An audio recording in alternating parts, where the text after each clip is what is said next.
वालेकुम, this is Hamza and there is a problem कि हर वक्त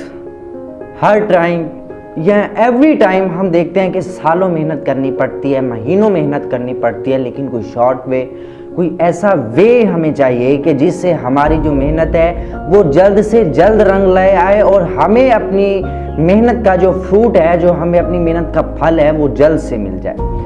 फर्स्टली तो आपने देखिए कि आपका जो कारोबार है, आप जिस बिजनेस में जाना चाहते हैं या आप जिस जॉब के अंदर जाना चाहते हैं या कोई ऐसी फील्ड है जो कि बहुत बड़ी है, उसमें आप देखें कि सबसे पहले आप देखें, काउंट करें वो स्टेप कि आपको कौन कौन से स्टेप उठाने पड़ेंगे, आपको कौन सा अमल ऐसा है जो करना पड़ेगा, उसके बाद आपको फिर एक अमल आएगा, फिर वो करना पड़ेगा, फिर आगे एक स्टेप लेना पड़ेगा। इन चीज़ों पर सबसे पहले आपका फोकस होना चाहिए, इन चीज़ों पर आपका जो है वो हाथ होना चाहिए, आपको मालूम होना चाहिए कि आपको किस वक्त किस चीज़ की ज़रूरत है।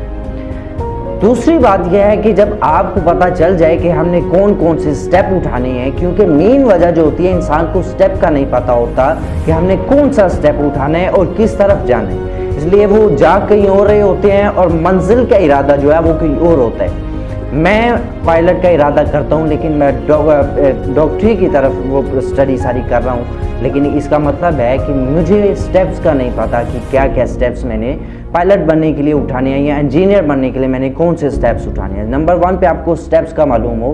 कि आपने जो जो स्टेप्स उठाने हैं, जो फील्ड के अंदर आपने जाना है, उसके लिए कौन कौन सी आपको मेहनत करनी पड़ेगी। आप उसके बाद देखें कि आप अपनी 20 साल का अगर मिशन बना चुके हैं कि मैं 20 साल में अपनी मंजिल अचीव कर सकता हूँ, या कोई कहता है कि मैं 4 साल के अंदर अपनी मंजिल को अचीव कर सकता हूँ, मैं 5 साल के अंदर कामयाबी हासिल कर सकता हूँ, वो एक लम्हे के लिए बैठकर सोचे कि वो 5 साल या वो 20 साल या वो 4 साल जो हैं, मिसाल के तौर पर आप 20 साल ले लें कि आपने इरादा किया हुआ है कि आप 20 साल के अंदर आप अपनी कामयाबी हासिल कर सकते हैं। स्टेप टू स्टेप आप स्टेप वाइज अपने चलते जाते हैं और चलते दौरान आप कामयाबी हासिल करते जाते हैं, लेकिन मंजिल उस वक्त आपको मिलेगी जब 20 साल गुजर जाएंगे। अब देखिए कि वो 20 साल की जो मेहनत है उसे आप 6 साल के अंदर किस तरह डाल सकते हैं। क्या वो 20 साल की मेहनत आप 6 साल में नहीं कर सकते? शॉर्ट वे है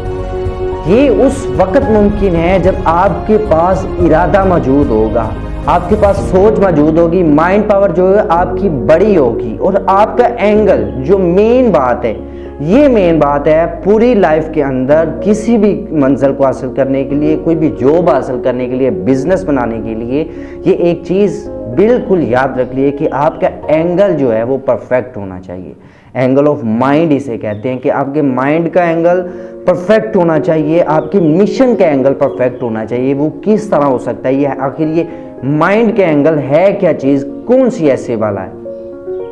मैं आपको मिसाल के तौर पर समझाता हूँ कि अगर हमारे पास कोई चीज़ मौजूद हो, भारी में चीज़ या कागज़ का टुकड़ा हो, हम उसे यहाँ से फेंकेंगे तो नीचे इस जाविये पर आएगा, ना कि वो उस जाविये पर या आगे पीछे वो किसी जाविये पर नहीं जाएगी। ये फोर्स ऑफ ग्रेविटी है, ये जाविया जहाँ से छोड़ा जाएगा बिल्कुल सीधा वहीं पर आएगा। इसका मतलब है इसका एंगल जो है वो परफेक्ट नीचे की तरफ है। जिस तरह का कानून लॉ पेश किया गया है वो उस लॉ के मुताबिक जो है वो उस लॉ के मुताबिक बिल्कुल अपनी हरकत कर रहा है, नीचे की जानिब हरकत कर रहा है, यानी जहाँ से छोड़ा वहाँ से सीधा नीचे गया, वो उधर नहीं गया, क्योंकि ज़मीन की फोर्स ऑफ ग्रेविटी जो है वो पॉइंट वो दरमियान में है, ज़मीन के दरमियान में, यहाँ से यहाँ नहीं जा सकता, उधर नहीं जा सकता, सीधा नीचे आएगा। जिस तरह मैं आपको मिसाल देता हूँ कि जब नबी करीम सल्लल्लाहु अलैहि वसल्लम हज़रत सैयदना अबू बकर सिद्दीक़ रज़ियल्लाहु ताला अन्हु के साथ गार के अंदर मौजूद थे, तो वो आपका सरे अक़दस जो था वो हज़रत अबू बकर सिद्दीक़ रज़ियल्लाहु ताला अन्हु की गोद के अंदर पड़ा हुआ था। जब आपके वो हज़रत अबू बकर सिद्दीक़ रज़ियल्लाहु ताला अन्हु के पाँव पर वो जब सांप ने काटा तो आपकी आंखों से ना आंसू निकले दर्द की वजह से। वो आंसू जो थे वो डायरेक्ट नीचे गए, नीचे की तरफ, आप सल्लल्लाहु अलैहि वसल्लम के चेहरे के ऊपर, यानी कि हज़रत सैयदना सिद्दीक़ अकबर रज़ियल्लाहु ताला अन्हु ने अपनी आँख का जो एंगल रखा हुआ था, अपने फेस का एंगल, वो डायरेक्ट था नबी करीम सल्लल्लाहु अलैहि वसल्लम के फेस के ऊपर। वो इस तरह की मिसाल है, यानी कि डायरेक्ट नीचे जाए। इस तरह आपकी सोच का जाविया कि आप किसी मुश्किल को हल करने के लिए कैसे अपने सोच का जाविया कर सकते हैं, मंजिल को हासिल करने के लिए आप किस तरह अपनी सोच का जाविया जो है वो परफेक्ट कर सकते हैं, एंगल बिल्कुल आप सीधा ले जा सकते हैं, ये किस तरह मुमकिन है। सबसे पहले एंगल क्या चीज़ है। एंगल अगर आप देखते हैं कि आपने पायलट बनना है, वही पहले वाली मिसाल देता हूं, और आप क्या कर रहे हैं, आपने एफएससी मेडिकल के अंदर कदम रख लिया हुआ है, आपके एंगल बिल्कुल नहीं ठीक, आपकी जो मंजिल है वो ये इस एंगल पर है, लेकिन आप जो चल रहे हैं वो इस एंगल पर चलिए, यानी बिल्कुल ऑपोजिट एंगल है। इसलिए ऑपोजिट एंगल है, इसलिए आपको 2 साल करने के बाद अब एफएससी कंप्लीट करेंगे, आपको बाद में पता चलेगा हमने इंजीनियरिंग करनी थी पायलट बनने के लिए या कोई और ऐसा कोर्स वगैरह वो हमने किए ही नहीं है, ये तो डॉक्टरी का सारा सिलसिला है। ठीक है, एंगल गलत हो गया, आपकी एंगल की गलती की वजह से आपका सारे निज़ाम गलत हो गया। इस तरह आप अपना एंगल किसी मुश्किल को हल करने के लिए, मिसाल के तौर पर 2 बंदे झगड़ रहे हों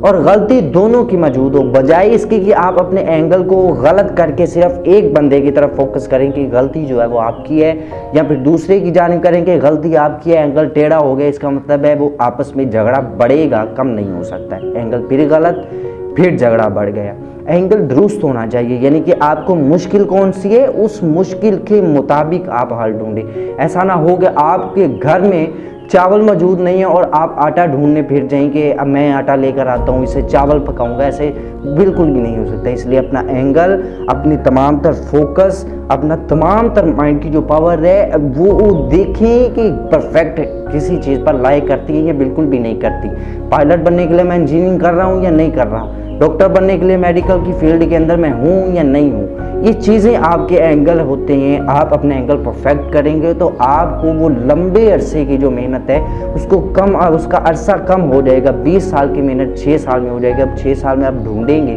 कि मैं 4 साल के अंदर किस तरह अचीव कर सकता हूँ, फिर उसमें आप ढूंढें कि आप 3 साल के अंदर क्या कर सकते हैं, और जैसे जैसे आप स्टेप उठाते जाएंगे वैसे वैसे आपकी मंजिल और ज़्यादा करीब आती जाएगी। सिर्फ और सिर्फ एंगल ऑफ माइंड आपका जो है, एंगल ऑफ थिंकिंग जो है वो परफेक्ट होना चाहिए, लाई करना चाहिए परफेक्टली तौर पर कि मसला कौन सा है और आप हल कौन सा ढूंढ रहे हैं।